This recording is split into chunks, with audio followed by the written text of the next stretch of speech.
Nakita niyo naman guys ha. Electric fan. Pinapagana ng ating solar power station. So, yan. So, tignan lang natin kung hanggang ilang oras yung aabutin ng 3 bars. Gagamitin sa mga camping. Pagka mahilig kayong mag-outing, mag-camping, pwedeng dalhin to. Kasi ano lang, magaang lang. Halos 3 kilos lang siya. So, yan na. Gumagana na sa ating TV.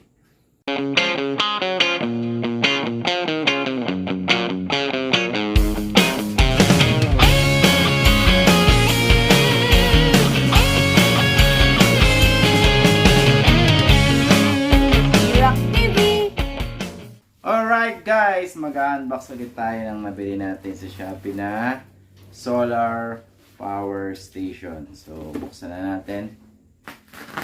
Mabilis lang dumating guys. Actually 2 days lang yung order ko. Nandito na siya. So, sobrang goods yung delivery kasi mabilis. So, yeah. Solar panel. 300 watts nga pala to guys. And portable power station.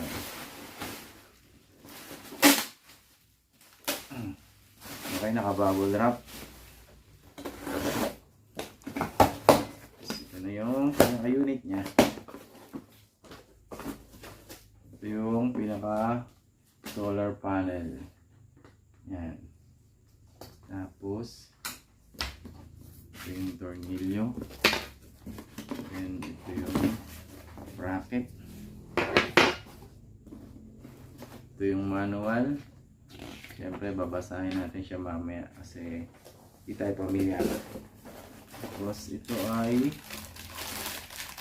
adapter. And then ito na yung pinaka unit niya. Yan. Cute, maliit. So, testingin natin siya guys. Testingin natin kung mag-work ng ayos ang ating appliances.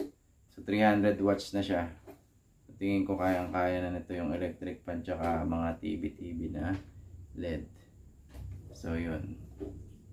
Diyan. So, testingin natin siya guys. So, mula nung sa supplier, meron siyang 3 bars. So, wala siyang charge masyado. So, testingin natin sa electric fan. So, ito yung electric fan. Sasaksak natin sa ating power station. Saksak natin sa ating power station. Yan. Then nakasaksak na electric fan. Then i-on na natin. I-on na. So wala. Ayaw gumana.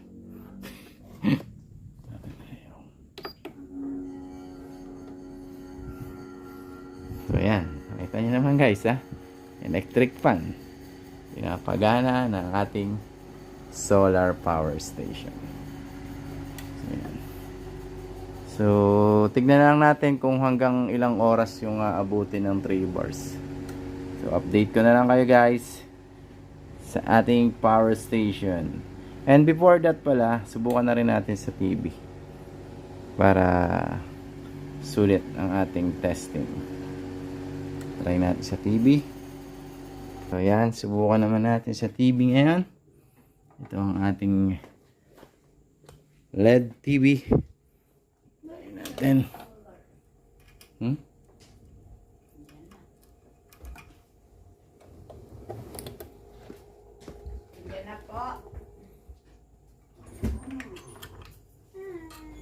So, i-on na natin.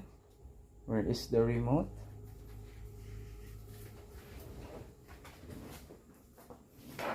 So, ito. On natin ang ating TV.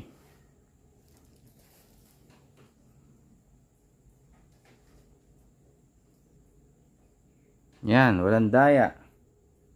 Power station.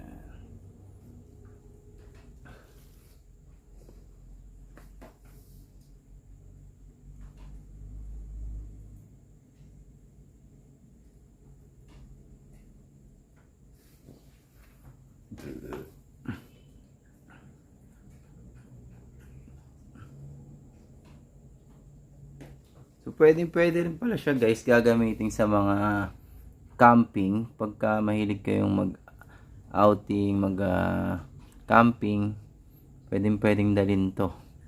Kasi ano lang, magaang lang. Halos 3 kilos lang siya. So, ayan na. Gumagana na sa ating TV.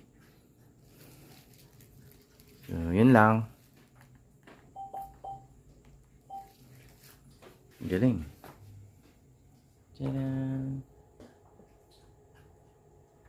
2 bars na lang. Ang bilis.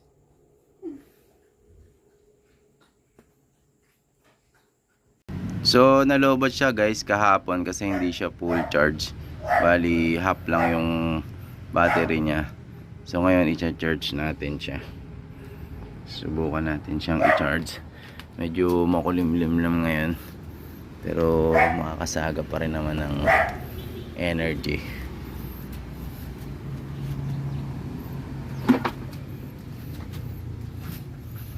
Let's charge natin.